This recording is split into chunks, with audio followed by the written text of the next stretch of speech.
Ако сте на програмата на Телевизија Плюс, ќе го проследите на новото издание на Дневникот. Останете со нас, започнуваме по кратките најави. Итната медицинска помош со зголемен обем на работа. Со столпчиња ќе се оградуваат сообраќајниците. Гимназијата и медицинската насока најатрактивни за полуматурантите.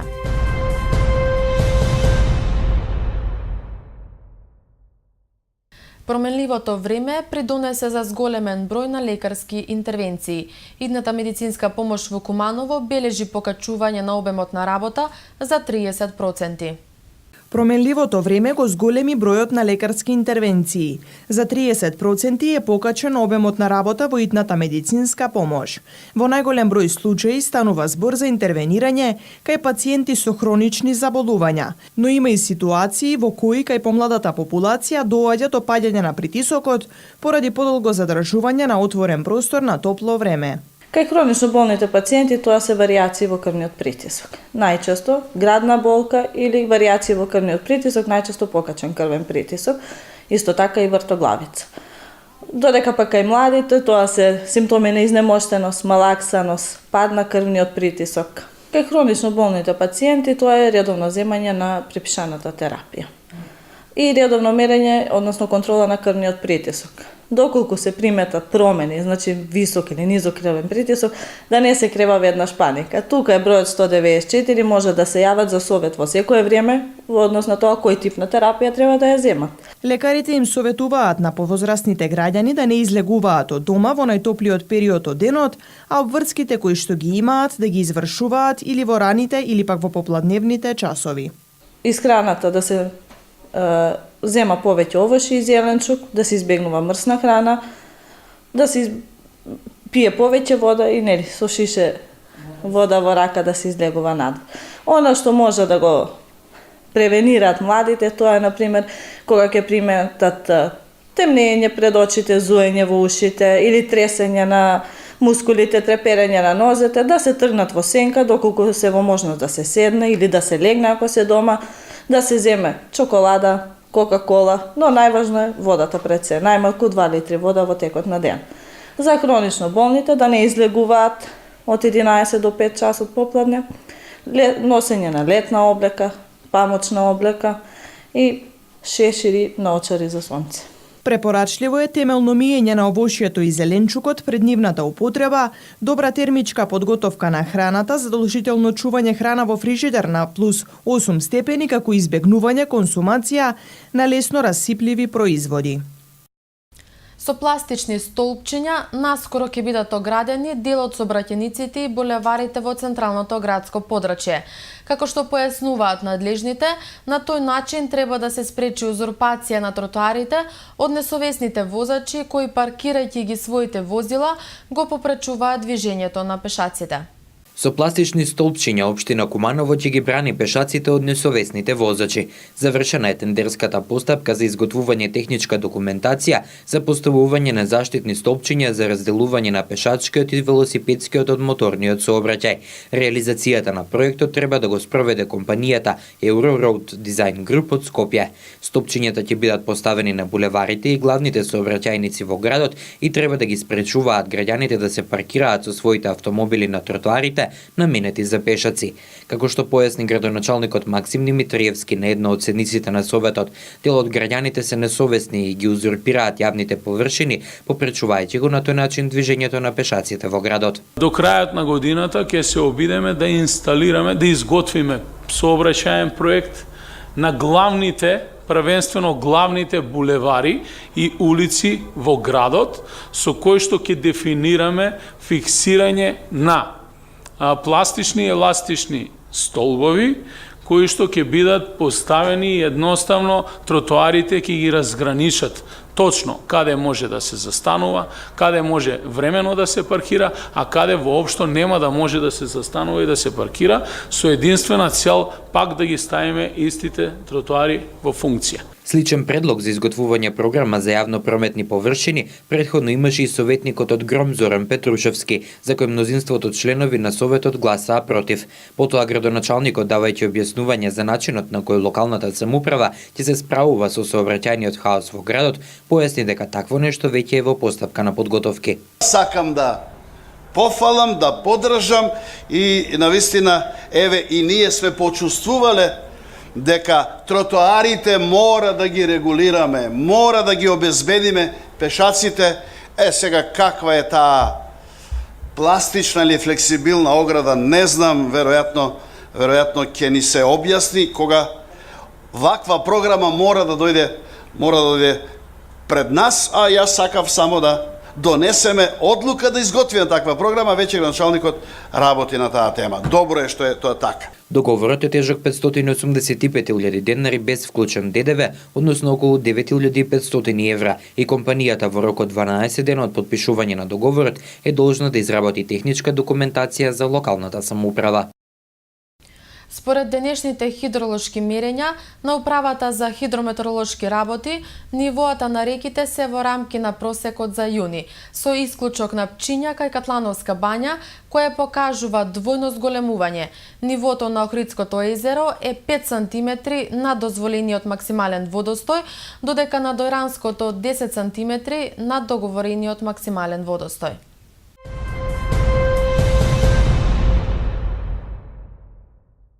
Во првото пријавување и запишување во јунскиот уписен рок, полуматурантите најголем интерес пројавиле за гимназиите и на медицинската насока. Вкупно досега се запишале 789 од 1120 пријавени ученици. Второто пријавување на учениците ќе се врши на 28 јуни годинава.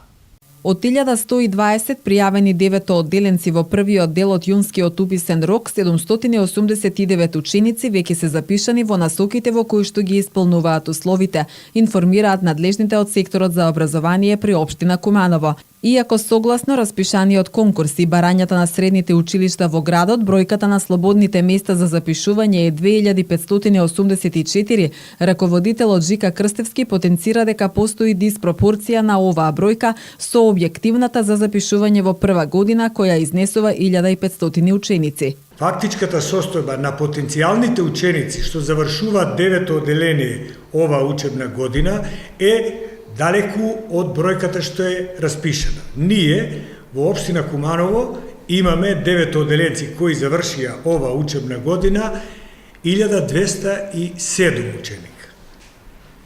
Во Куманово, во нашите училишта гравитираат и околу 200 ученици од Липковската општина, половина, околу 400 имаат тие ученици, деветоодделенци што завршија, меѓутоа имаат своја гимназија и таму половина се запишуваат, а половина доаѓаат во средните стручни училишта во Куманово.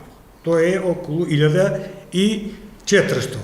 Имаме околу 50 во општина Старо Нагоричино, од каде што сите доаѓаат во Куманово или во други градови, и има и една бројка исто од околу 50 ученици од Кратово, Крива Паланка, Ранковце, од тој дел на овој регион, така да објективно за запишување во ова учебна година има околу 1500 ученици.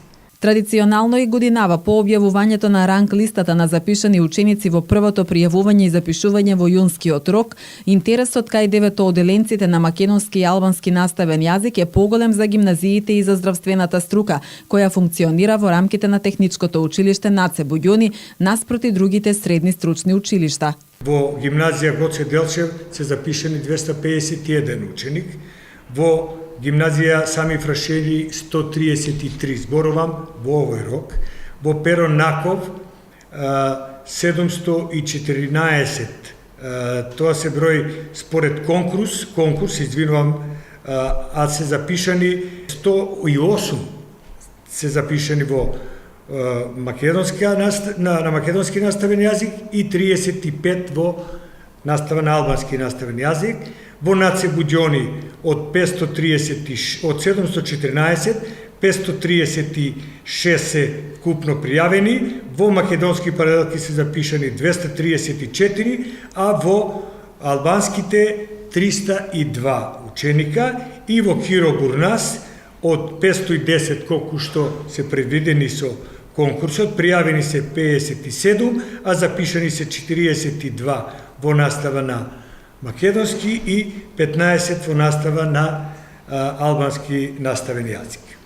Специфично е најголем интерес и со години наназад има во медицинското училиште и да кажам дека во настава на македонски наставен јазик, таа насока медицинското училиште функционира во техничкото училиште Наце Буѓони, во настава на македонски наставен јазик запишани се 102 ученика, 3 паралелки, а во настава на албански наставен јазик исто така предвидено е 3 паралелки, меѓутоа има дупло повеќе пријавено ученици од она бројка што може да биде запишана и што ја има распишано министерот со конкурсот.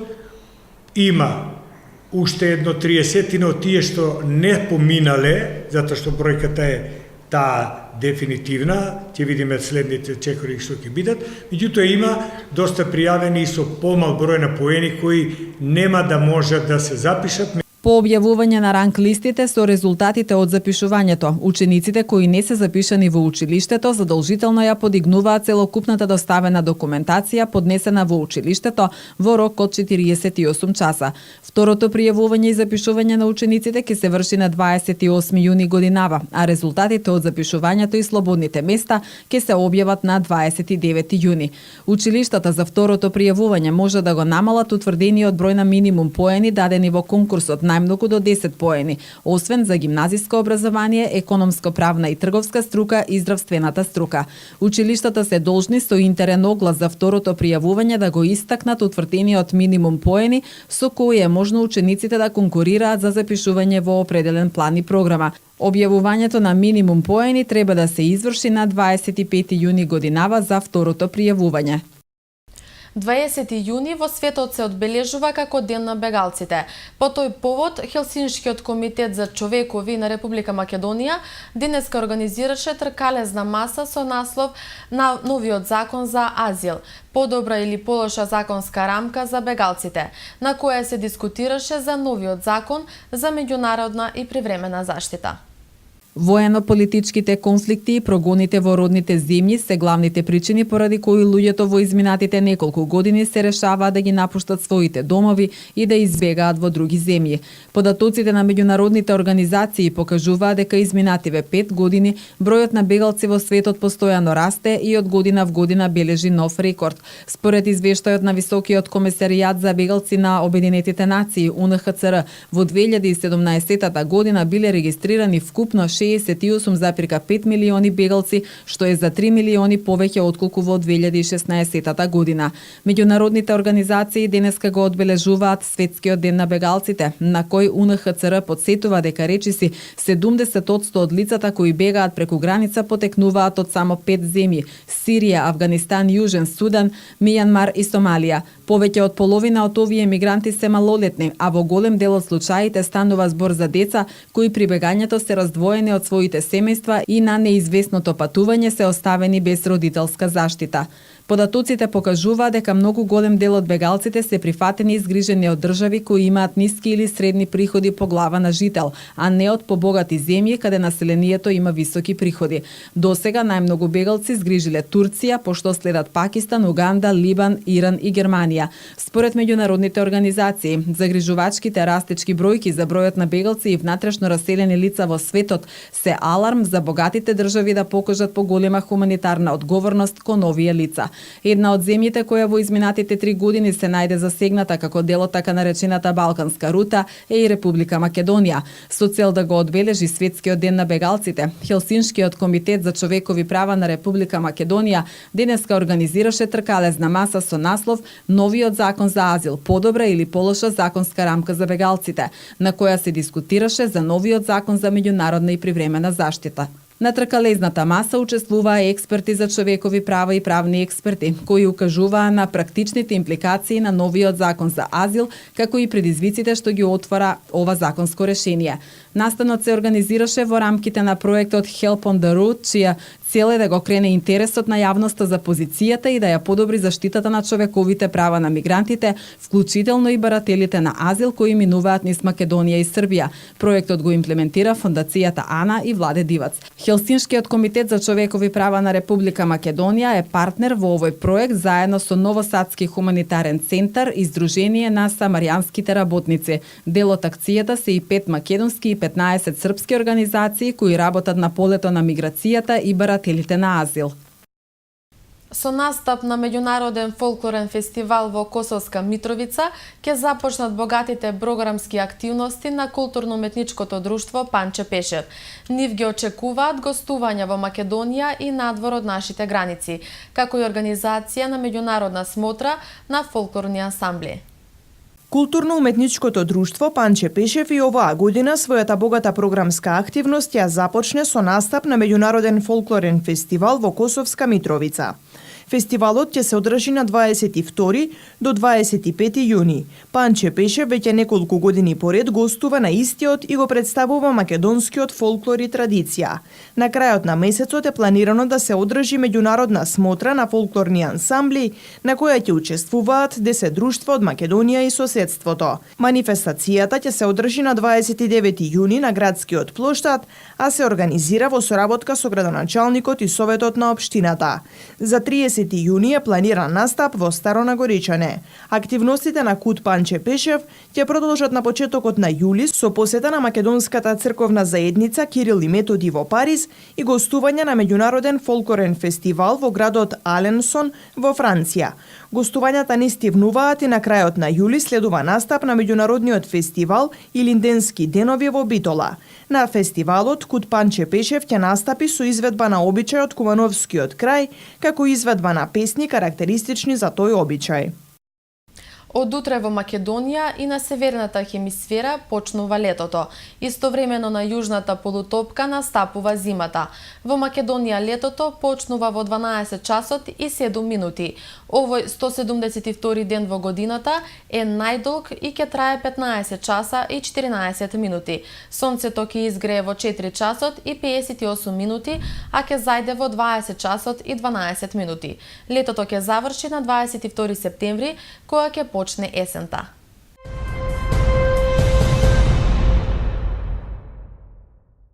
Во продолжение проследете ги кратките вести од Македонија.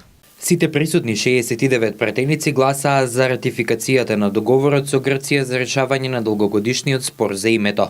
Премиерот Заев пред самото гласање се обрати пред пратениците и соопшти дека Североатланскиот совет донел политичка одлука Македонија на самитот да добие покана за НАТО. Тој на крајот им се заблагодари на сите граѓани на помалите етнички групи за поддршката, како и на министрите кои биле вклучени во целиот преговарачки процес. Заев им се заблагодари на опозицијата и претседателот на државата, кои како што рече биле во овој процес. На крајот се заблагодари на како што ги нарече партнерите во Грција со кои постигнале договор кој од корист за двете страни. Најави дека сега на земјата и предстои процес на реформи и економски напредок. Со договорот официјалното име ќе биде Република Северна Македонија. Јазикот македонски и идентитетот македонски, односно граѓани на Република Северна Македонија. Премиерот Зоран Заев во воведното обраќање ги повика граѓаните да гласаат за договорот на референдумот, бидејќи како што рече потпишавме договор со кој се означува почеток на крајот на неизвестноста и на травматичен период со кој постигнавме достоинствено решение за двете страни. Имаме договор со јасни обележја на македонскиот јазик и идентитет. Го заштитуваме идентитетот за веки векови, рече Заев. По ратификацијата на договорот, македонските власти треба да известат Грција дека договорот е ратификуван во парламентот, пошто Атина ќе испрати известување до Европскиот совет и до генералниот секретар на НАТО дека веќе нема пречки во евроатланската интеграција на земјава.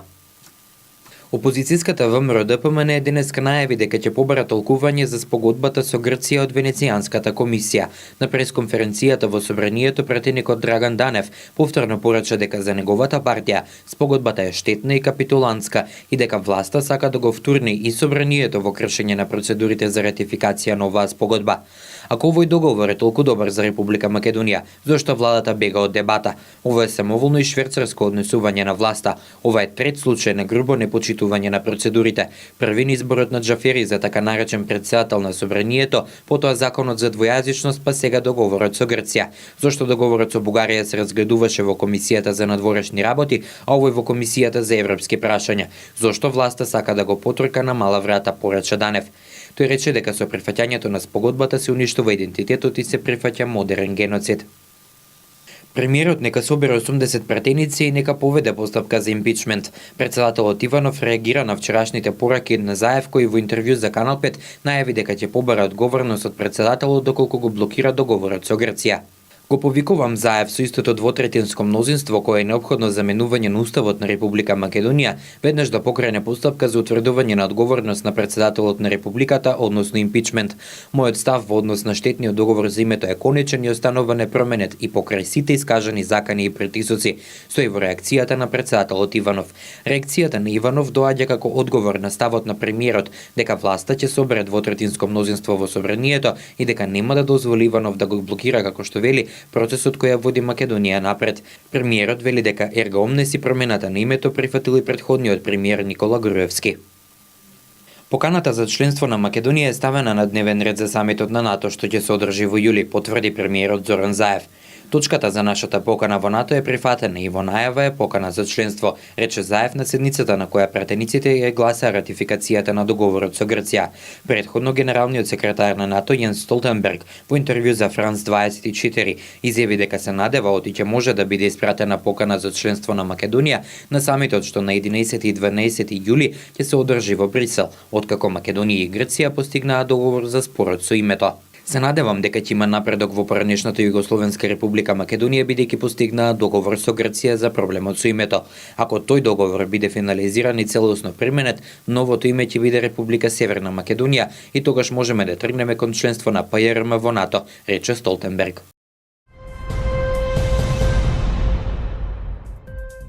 Времето денеска во Куманово беше променливо сончево до умерено облачно, а дуваше северен ветер. Максималната температура изнесуваше 27 степени, а минималната 14. За утре метеоролозите најавуваат променливо облачно време со услови за дожд, а ќе дува северозападен ветер. Деневната температура ќе достигне до 28 степени, додека утринската ќе се намали до 14 степени Целзиусови.